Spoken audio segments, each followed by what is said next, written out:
hazır. Kerim'nin oğlu kim o? Salih. Salih. Soyuq qancha yoshgina? Bana 7 yaş. Молодец. Kerim. Qaysilik var dikine? Uyg'urcha. Kerim'nin 5 günkine.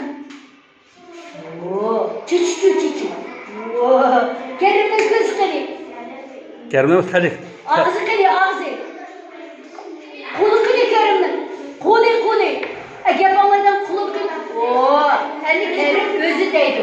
Bu benim işim de. Başkadan başlayınız kırı. Evet, sen... Bu kızımız bizim küçük gene yakışık kız geldi. Nerede dur. Evet, Dartsaydı Kerim özü Salih değil mi? İti Salih. Salih ha. Ben Kerim oğlu ha. Başkadan. Ha? Ben Kerim oğlu. Salih. Bana. Kaç yaş?